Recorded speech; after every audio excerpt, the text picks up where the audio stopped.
তিস্তা নদীর পানি বণ্টনে ভারতের উপর অনর্থক চাপ নয়, আলোচনায় সমাধান চায় বাংলাদেশ, জানালেন প্রধান উপদেষ্টা। সার্ক কার্যকরে আগ্রহ প্রকাশ। আশুলিয়া শিল্পাঞ্চলে খুলেছে বেশিরভাগ পোশাক কারখানা, শান্ত পরিবেশে পুরোদমে কাজ করছেন শ্রমিকরা, সতর্কতার কারণে ছুটি কিছু কারখানায়। দেখছিলেন ক্রাউন সিমেন্ট সংবাদ শিরোনাম, এবারে পুরো সংবাদ। তিস্তা নদীর পানি বণ্টন চুক্তির সমাধানে ভারতের সঙ্গে আলোচনা করবেন বাংলাদেশের অন্তর্বর্তী সরকার প্রধান ডক্টর মোহাম্মদ ইউনূস। ভারতীয় সংবাদ মাধ্যম প্রেস ট্রাস্ট অফ ইন্ডিয়া পিটিআইকে দেয়া এক সাক্ষাৎকারে তিনি বলেছেন, আন্তর্জাতিক নিয়মনীতি মেনে এই বিষয় সমাধান করতে হবে। এদিকে ৮ জাতির আঞ্চলিক জোট সার্ক নিয়ে বাংলাদেশের সরকার প্রধান বলেছেন, সংস্থাটি এখন শুধু কাগজেই সীমাবদ্ধ, কাজের প্রয়োগ নেই। বিস্তারিত শহীদ আরাফাতের ডেস্ক রিপোর্টে। ভারত সরকারের টালবাহানায় তিস্তা নদীর পানি চুক্তির বিষয়টি দীর্ঘ সময় ধরে অমীমাংসিত। বারবার আলোচনা হলেও বিষয়টির সমাধানের পথ দেখেনি।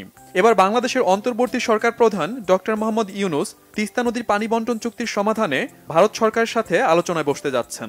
দুই দেশের প্রয়োজনে বিষয়টি আর ঝুলিয়ে না রেখে সমাধান করতে চান ডক্টর মোহাম্মদ ইউনূস। ভারতীয় সংবাদ মাধ্যম পিটিআইকে দেয়া এক সাক্ষাৎকারে বাংলাদেশের অন্তর্বর্তী সরকার প্রধান বলেন, বাংলাদেশের মতো ভাটির দেশগুলোর অধিকার সমুন্নত রাখার সুনির্দিষ্ট অধিকার রয়েছে, আর সে কারণেই অমীমাংসিত তিস্তা নদীর পানি বণ্টন চুক্তির বিষয়ে মত পার্থক্য দূর করার উপায় নিয়ে ভারতের সঙ্গে আলোচনা করবে অন্তর্বর্তী সরকার। দুই দেশের মধ্যে পানি বণ্টনের বিষয়টি অবশ্যই আন্তর্জাতিক আইন অনুযায়ী হতে হবে বলে উল্লেখ করেন ডক্টর মোহাম্মদ ইউনূস। বলেন, তিস্তা নদীর পানি বণ্টনের বিষয় নিয়ে বসে থাকার সুযোগ নেই। বাংলাদেশ সঠিক পরিমাণ পানি না পেলেও বিষয়টি সমাধানে জোর দেন তিনি। তিস্তার পানি বণ্টন চুক্তির সমাধানে অন্তর্বর্তী সরকার ভারতকে চাপ দেবে কিনা এমন প্রশ্নের উত্তরে ডক্টর ইউনূস বলেন, বিষয়টি নিয়ে আলোচনা করবে সরকার, চাপ নয়, আলোচনাকে প্রাধান্য দিচ্ছেন তিনি।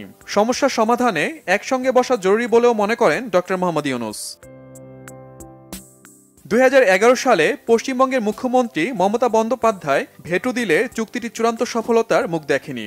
ডক্টর মোহাম্মদ ইউনূস বিষয়টি উল্লেখ করে বলেন, ভারত সরকার তিস্তা চুক্তি বাস্তবায়িত করতে এগিয়ে এসেছিল, কিন্তু পশ্চিমবঙ্গ রাজ্য সরকারের জন্য বিষয়টি বারবার পিছিয়ে যায়।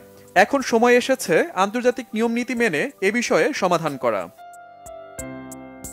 এদিকে দক্ষিণ এশীয় আঞ্চলিক সহযোগিতা সংস্থা সার্কের কার্যক্ষমতা নিয়ে মন্তব্য করেছেন বাংলাদেশের অন্তর্বর্তী সরকার প্রধান। বলেন, ৮ জাতির এ জোট আঞ্চলিক অনেক সমস্যার সমাধান করতে পারে। একটি মহৎ উদ্দেশ্যে সার্ক প্রতিষ্ঠিত হলেও এটি এখন শুধু কাগজেই সীমাবদ্ধ। সার্কের চেতনার পুনরুজ্জীবন ঘটাতে চান অন্তর্বর্তী সরকার প্রধান ডক্টর মোহাম্মদ ইউনূস।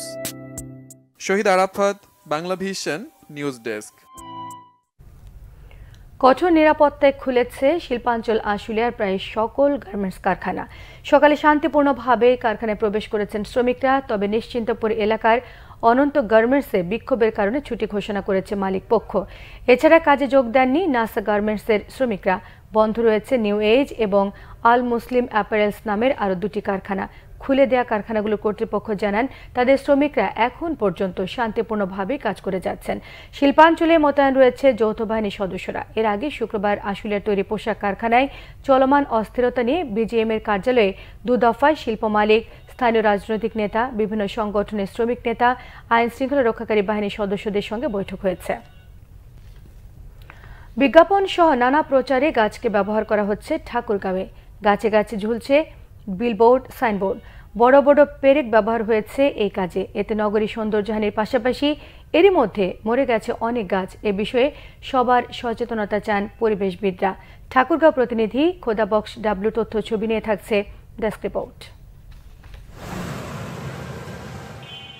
অগণিত ব্যানার ফেস্টুনের বোঝা বইছে ঠাকুরগাঁও শহর এবং এর বাইরের গাছগুলো।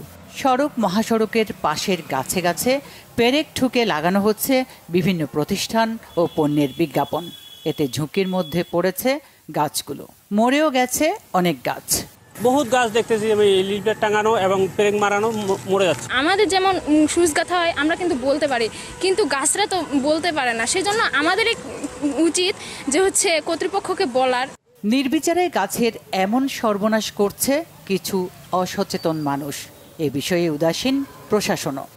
আইন আছে, আইনের লোক আছে, সবই আছে, আমরা চোখেই দেখতেছি গাছগুলিতে বিভিন্নভাবে পেরেক মারা হচ্ছে, সাইনবোর্ড মারা হচ্ছে, কিন্তু আইনের কোনো প্রয়োগ হয় না। আমার সবার কাছে উদ্যত আহ্বান থাকবে যে এই গাছ রক্ষায় আমরা যেন এগিয়ে আসি। পরিবেশ আইনের যথাযথ প্রয়োগ চান আইনজীবী ও পরিবেশবাদীরা।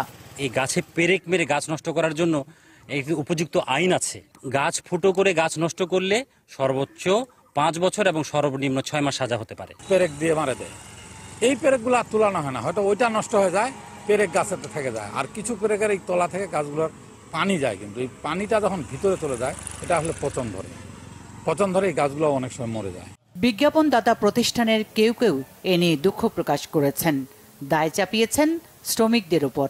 গাছে ব্রেক দিয়ে ব্যানার লাগার বিষয়টা আসলে দুঃখজনক। আমরা যখন কাজ করতে দিই বিভিন্ন পার্টি বা বিভিন্ন ইয়াকে, তারাই কিন্তু এই কাজটা করে থাকে। অনুমোদনহীন সব পোস্টার ব্যানার অপসারণ সহ দোষীদের শাস্তির আওতায় আনার আশ্বাস দিয়েছে স্থানীয় প্রশাসন। ভবিষ্যতে যাতে গাছে পেরেক জাতীয় উপাদান প্রবেশ করে গাছের যাতে ক্ষতি না করা হয়, এইসব বিষয়ে আমরা অত্র পৌরসভার মানুষকে সচেতন করা সহ ব্যবস্থা গ্রহণ করব, যাতে করে আমরা এই গাছগুলোকে সংরক্ষণ করতে পারি।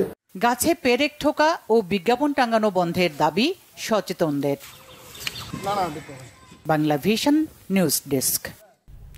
এই ছিল এখনকার মতো। পরের সংবাদ সকাল 11টায়। এছাড়া বাংলা ভিশন সংবাদ ও সংবাদ সংশ্লিষ্ট অনুষ্ঠান দেখতে ভিজিট করুন www.bbnews24.com, facebook.com/banglavisionnews-এ সাবস্ক্রাইব করুন, youtube.com/banglavisionnews-এর সঙ্গে থাকায় সবাইকে ধন্যবাদ।